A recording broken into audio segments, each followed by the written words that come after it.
Okay, welcome back to Fall Work videos, and today we're going to look at orbital diagrams, magnetism, and ionization energies.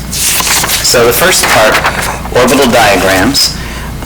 When we're looking at the transition metals, and looking at ions, the emptying order is a little different than the filling order. So say, for example, we have something like chromium. Okay. Now, chromium is element 24. Okay. So if we were to do sort of the orbital diagram, we can kind of do a shortcut here and say argon. So that's the first 18. Okay. And then we would write 4s, and 2 electrons would go here, and then we would write 3d. And there's 5 orbitals, and let me see here, it looks like I need to zoom a little bit more, there we go. And then so that's going to be 19 and 20, so this is 21, 22, 23, and 24. Okay. Now normally this is the filling order. So one might think, okay, if I have chromium with a 3+ charge, then I just start getting rid of these 3. But it turns out that when we have the ion, we actually first take the electrons out of the 4s. Now there's a few exceptions, and you can read about those in the book, but for the most part, we see that we pull the 4s out first. And so what happens is we end up with argon and then 3d, 1, 2, 3, 4, 5. And so if it's 3+, we're getting rid of 3 electrons. So we're getting rid of these 2 and this 1. So we're only going to have 3 electrons left. Now in the book, then the next question that they ask is for you to go back and look at magnetism. So let's first do one more example, and then we'll talk a little bit about paramagnetic and diamagnetic. So let's look at, where are we here? Nickel. Oh no, nickel's fairly easy. Let's do iron. Iron is argon, and then 4s and 3d. And of course, this is the first 18, so this is 19 and 20. 1, 2, 3, 4, 5.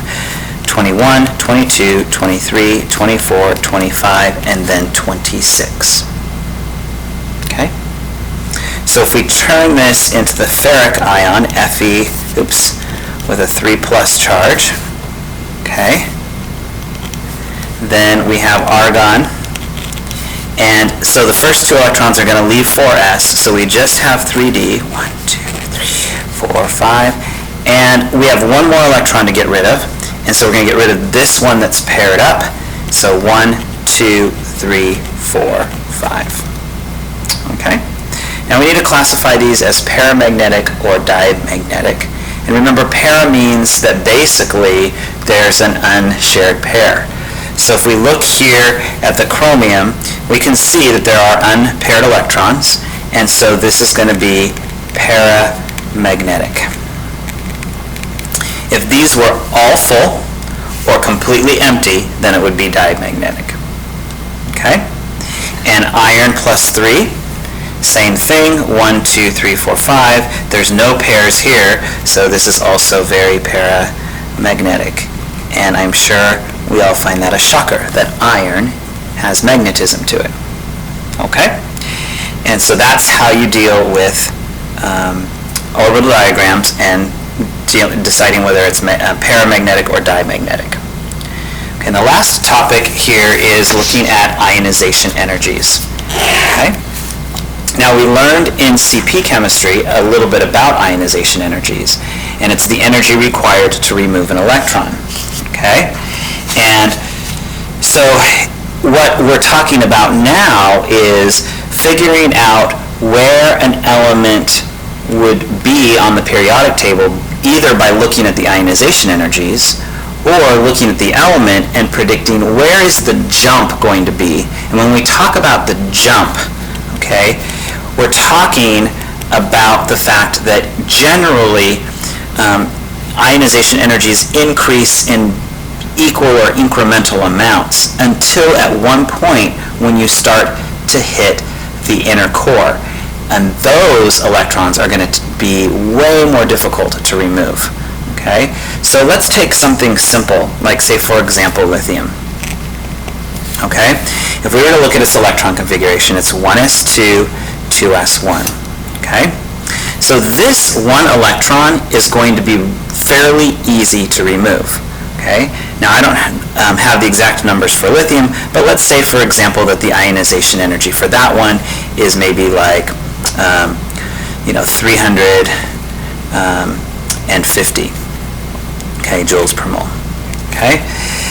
So if that's the ionization energy for the first electron, okay, now once we get here, these are not valence electrons. Okay? This is the inner core, and so what we're really talking about is it's going to be much more difficult because now we have an electron configuration like helium.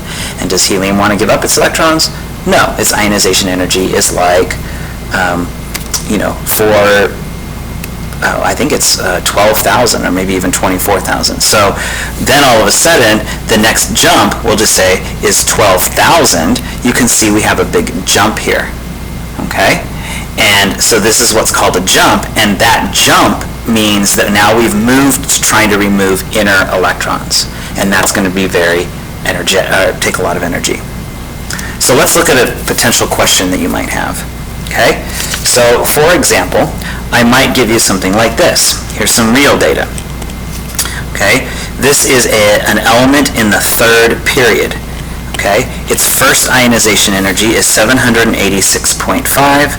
Its second is 1,577.1. So you can see it almost approximately doubled. Okay?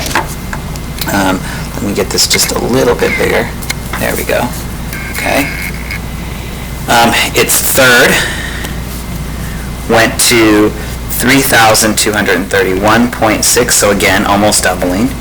Its fourth electron was 4,355.5, so it didn't even really double, but it took more energy to remove that fourth electron. And then the fifth electron is 16,091.0. So when we get to this point, this is a huge jump. So our assumption is going to be that the first four electrons were valence electrons, but the fifth electron is an inner electron. Okay? And so as a result, we're going to assume that there's four valence electrons. So what element is in the third period that has four electrons? So if you look at your periodic table, you would be able to see that third period, four valence electrons, and that's going to be silicon. So sometimes you might be asked something like this on an AP test, and they would show you data, and then they would ask you to ascertain which element it is if they tell you the period. If they don't tell you the period, then you would only be able to predict the group number. So then you would just say, oh, this is an element in group 14. Okay? Now, another way that you might go about this is we might have an element, like, say, for example, boron.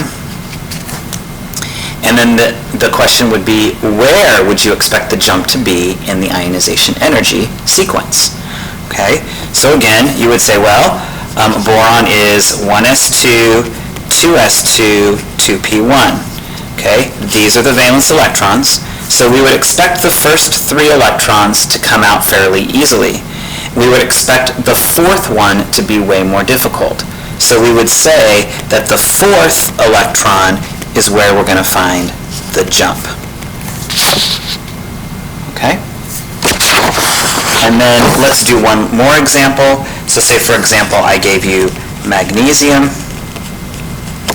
and then I said, where would the jump be in magnesium? You would say 1s2, 2s2, 2p6, 3s2. And you would see here that 3 means valence electrons, so that's the number of electrons. So we're going to really only be able to pull out 2 electrons with low energy. The remaining will be much more difficult. And so we're going to go here and say that the third electron is going to have a huge jump. Okay, first and second will be easy, but if we try to remove an electron here from the 2p6, that's going to be way more difficult. And hopefully that helps you with understanding orbital diagrams, magnetism, and ionization energies.